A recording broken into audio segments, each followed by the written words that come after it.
Bismillahirrahmanirrahim. Assalamualaikum warahmatullahi wabarakatuh. Alhamdulillah wassalatu wassalamu ala Rasulillah wa ala alihi wa sahbihi wa mawala. La hawla wa la quwwata illa billah. Faqala Allah tabaraka wa ta'ala, qalu subhanaka la ilma lana illa ma 'allamtana innaka antal alimul hakim. Jemaah maghrib yang dimuliakan Allah Subhanahu wa taala, kita lanjutkan pengajian kita tentang pembahasan salam. An Anas bin Malik radhiyallahu anhu qala li Rasulullah sallallahu alaihi wasallam, ya bunayya idza dakhalta ala ahlika fasallim yakun barakatan alaika wa ala ahli baitika. Anas bin Malik radhiyallahu anhu telah meriwayatkan bahwa Rasulullah telah bersabda kepadaku, kata Anas bin Malik. Sabda Nabi itu, ya bunayya, wahai anakku, kata Nabi sallallahu alaihi wasallam, idza dakhalta ala ahlika, sekiranya kamu masuk menemui keluarga kamu, sekiranya kamu masuk ke dalam rumah kamu untuk menemui keluarga kamu, fasallim, ucapkanlah salam. Maka ucapkanlah salam. Dengan ucapan salam yang diucapkan oleh orang yang akan masuk ke rumah menemui keluarganya, yakun barokatan alaika, Allah Subhanahu wa ta'ala akan menjadikan berkah untuk orang yang mengucapkannya itu.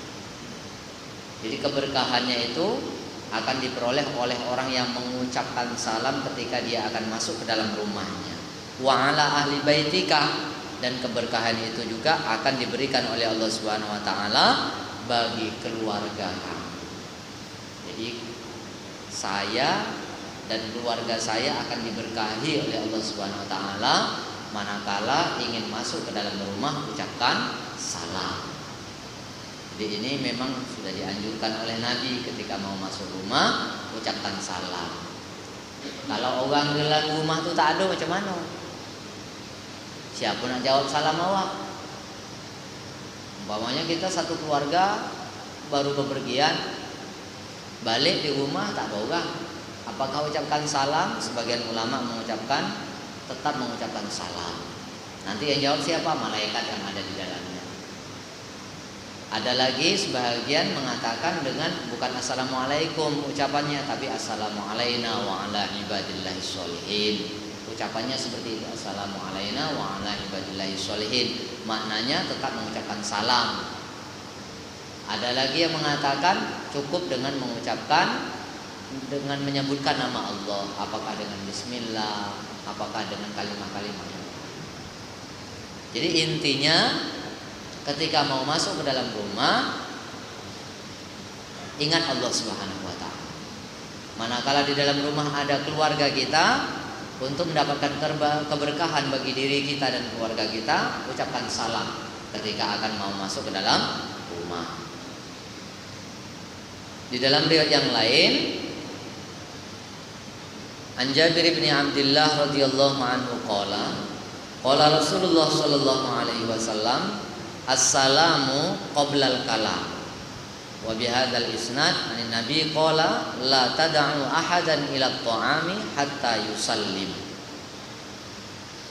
Jabir bin Abdullah telah meriwayatkan bahwa Rasulullah telah bersabda, janganlah, Nabi telah bersabda, ucapan salam itu sebelum berbicara. Ucapan salam itu sebelum berbicara. Jadi kalau kita mau mengawali pembicaraan, awalilah dengan ucapan salam.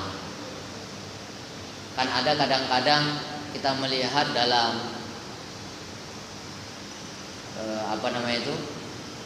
dalam diskusi atau dalam pemaparan materi ataupun dalam sambutan-sambutan, Ada kadang-kadang orang yang mendahulukan yang terhormat, baru assalamualaikum.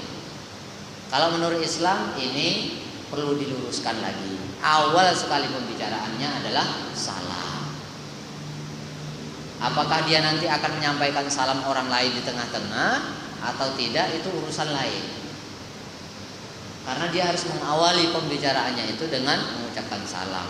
Nabi telah menyampaikan bahwa assalamu qoblal kalam. Salam itu diucapkan sebelum berbicara, sebelum memulai pembicaraan. Di dalam sanad yang lain dari Nabi Shallallahu Alaihi Wasallam, kata Nabi, la tad'u ahadan ila ta'ami hatta yusallimu. Kata Nabi, janganlah kalian memanggil seseorang untuk diajak makan. Jangan kalian memanggil seseorang untuk diajak makan sebelum mengucapkan salam. Jadi kalau manggil gitu aja, "Woi, yuk makan yuk." Nah, itu perlu diluruskan.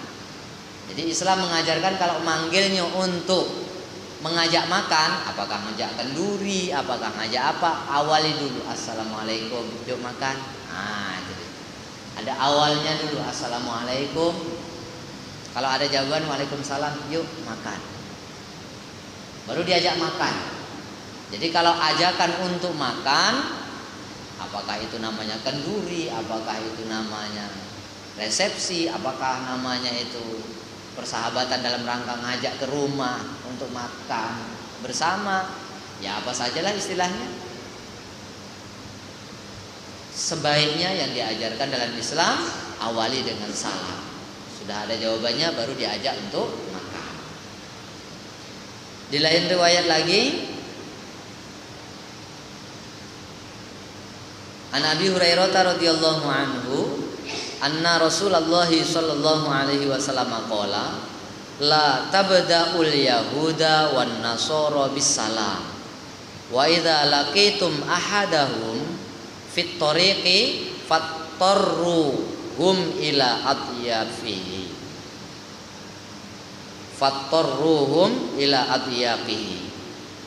Abu Hurairah telah meriwayatkan sesungguhnya Rasulullah telah bersabda, janganlah kalian memulai salam terhadap orang Yahudi dan Nasrani. Terhadap orang Yahudi, terhadap orang Nasrani, jangan kita mendahului salam kepadanya.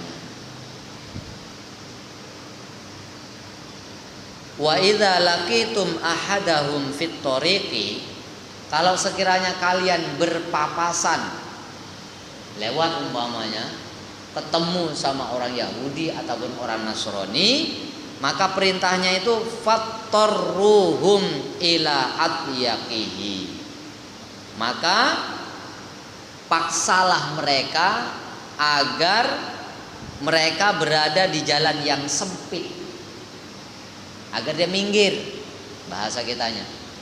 Jangan pula terbalik, awak berjalan nampak orang kafir, awak minggir, bukan macam tu, bukan. Yang diajar dalam Islam, jangan mendahului salam kepada mereka. Kalau kita lewat ketemu di jalan, biar dia di pinggir, biar dia yang terpepet. Ngapa gitu? Karena kita adalah khalifah di permukaan bumi. Kalau tak ada orang Islam, tak ada orang yang beriman di permukaan bumi ini, dunia kiamat, orang kafir ini numpang hidup dengan orang yang beriman. Kalau orang yang beriman tak ada, hancur dunia ni, tak ada nilainya apa-apa sama sekali. Maka jangan pula awak miring-miring pula depan dia, tidak. Awak ni rajonya, penguasanya. Tapi jangan pula dia suruh masuk parit, awak keterlaluan pula di pinggir situ ya. Tidak seperti itu. Jadi ini tata cara yang diajarkan dalam Islam. Jangan mendahului mengucapkan salam kepada mereka. Kalau berpapasan dengan mereka, biarlah dia ke tepi. Bukan awak yang ke tepi, biarlah orang tu yang ke tepi.